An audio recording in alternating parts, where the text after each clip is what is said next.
I mean, the United Nations is an organization that, if anybody's interested in saving life, when they hear the name United Nations, they should run in the opposite direction.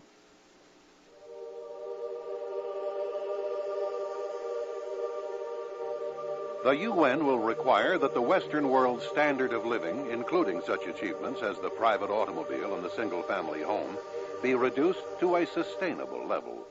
Such sacrifices will be mandatory to counter real or imagined threats, such as global warming, destruction of the ozone layer, and rising levels of carbon dioxide in the atmosphere. No real scientific evidence need be produced. The doomsday claims of coercive utopians will suffice. Hence, limitations on family size will be strictly enforced as an added measure to protect the world's environment. And government licenses will be required for couples desiring children. William Norman Grigg has also written Freedom on the Altar, the UN's crusade against God and family. The President's Council on Sustainable Development has put out this booklet, which is entitled Population and Consumption, a Task Force Report, that calls for the installation in federal policy of the goals which were created at the Cairo Population Control Summit back in 1994, which have to do once again with what they call stabilizing population. By stabilizing, they're talking about controlling. They're talking about adopting numerical guidelines and objectives defined by the United Nations, enshrining them in federal policy, and reconfiguring our education policy and our healthcare policy to meet the goal of population stabilization. It is a matter of formal federal policy in our country to pursue the population goals outlined by the United Nations. So not only do they think they can do it, they're actively pursuing it right now as we speak. It has to do with this notion that human beings are a resource to be managed, rather than individuals with rights that the state has to protect. As to the environmental aspect of this, there is a dogma in the environmental movement that holds that human beings are simply part of a democratic biosphere, that we have no more innate right to be here than any other species. There are too many of us, and we are exercising our influence in the biosphere in ways that are improper. And in order to reduce the burden upon our holy, sacred Mother Earth, it is necessary to reduce the aggregate numbers of the human population. And I think it's rather interesting to note as well that the type of people who fret about excess population never consider themselves to be among the surplus.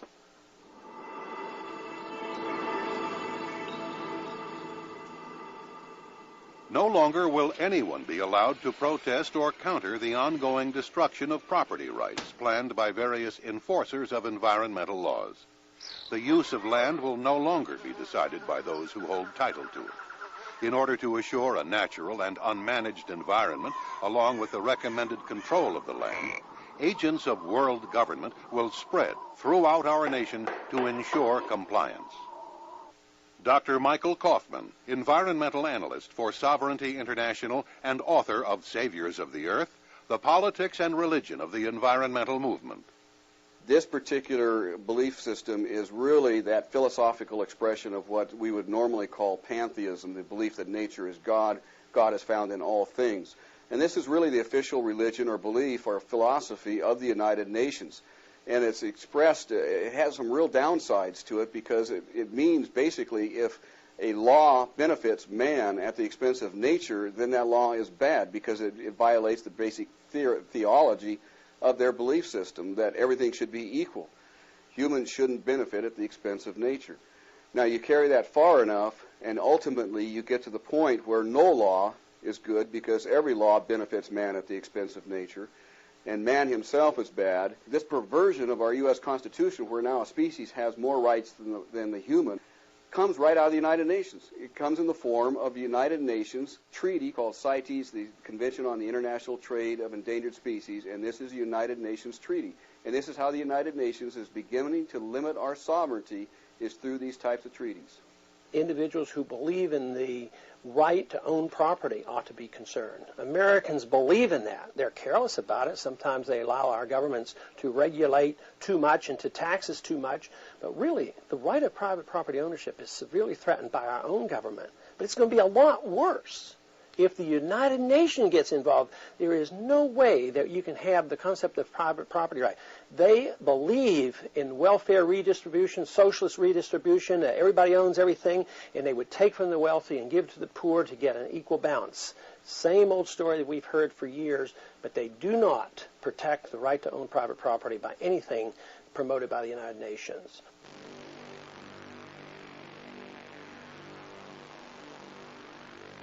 All members of the U.S. Armed Forces will be given United Nations insignia along with the UN Military Manual. This manual spells out the new requirements regarding conduct, duties, and chain of command. U.S. markings will continue to appear on American uniforms. Soldiers wearing them will be employed primarily as enforcers of peace throughout the world, allowing the rest of mankind to know that the United States is cooperating in the establishment of the New World Order. Author of Changing Commands, The Betrayal of America's Military, John McManus. The central thesis of my book is that our military is being delivered to the United Nations. Now, I say that very carefully. It's not a case of the UN taking it over as much as our own leaders are delivering our military to the United Nations. President John Kennedy went to the United Nations September 1961, and he presented the United States program for general and complete disarmament in a peaceful world during a speech, and he said, this is the official program of the United States of America. It's a disarmament program. It calls for the United States to turn over its military to the United Nations. Now, let that sit for a second. It calls for the United States to turn over its military to the United Nations. The program ends by saying progressive controlled disarmament would proceed to a point where no state would have the military power to challenge the progressively strengthened UN peace force. The UN would have all military power. One of the great oxymorons of our time is peace force. If it's force, it's not peace. If you define peace as peace with justice, it could be the peace of the grave, it could be peace of submission, there's all kinds of peace. And there are some people who use the word peace meaning something quite different from what the ordinary American would mean. He means peace with justice, peace with freedom, peace with a rule of law that limits the government, not himself so much. Is this program still in effect from 1961? Well, I have personally called the head of the Arms Control and Disarmament Agency in Washington, D.C. in recent years, a man named Dr. William Nary, and asked, is this program still the official policy of the government of the United States? Oh, yes, he said, yes. And much of it has already been accomplished, which is so. So he's confirming what has been obvious to many of us over many, many years. That was 1961. 1962, the State Department finances a document called A World Effectively Controlled by the United Nations. All right? Written by an MIT professor, Massachusetts Institute of Technology professor named Lincoln P. Bloomfield, who certainly happens to be a member of the Council on Foreign Relations. I just want to read a couple of things out of it here.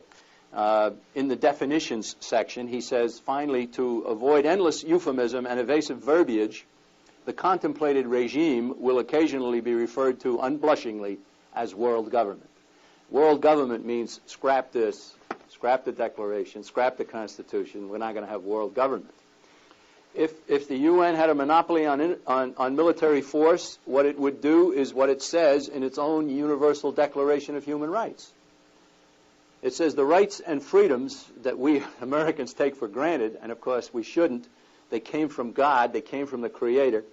The rights and freedoms may in no case be exercised contrary to the purposes and principles of the United Nations. Now, we've already gone over the fact that the purpose and the principles of the United Nations is to establish a world government with a monopoly of political and military power. It's very clear to me, and what we hope is that it will become far more clear to an awful lot more of the American people. We've got to get out of the United Nations.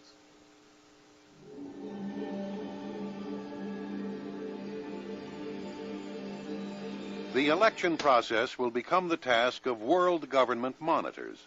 The U.S. Congress, President, judicial system, and state and local government shall exist only as a facade to assure American citizens that they still have a voice in government. Checks and balances among branches of government will be eliminated. The states will become mere subdivisions of the national government, just as the national government will become a subdivision of the world government. The Bill of Rights portion of the U.S. Constitution will be superseded by the UN Convention on Civil and Political Rights. The UN will require that the Western world's standard of living, including such achievements as the private automobile and the single-family home, be reduced to a sustainable level. Such sacrifices will be claims of coercive utopians will suffice. Hence, limitations on family size will be strictly enforced as an added measure to protect the world's environment. And government licenses will be required for couples. I mean, the United Nations is an organization that, if anybody's interested in saving life, when they hear the name United Nations, they should run in the opposite direction. Desiring children. William Norman Grigg has also written Freedom on the Altar, the UN's crusade against God and family. The President's Council on Sustainable Development has put out this mandatory to counter real or imagined threats, such as global warming, destruction of the ozone layer, and rising levels of carbon dioxide in the atmosphere. No real scientific evidence need be produced. The doomsday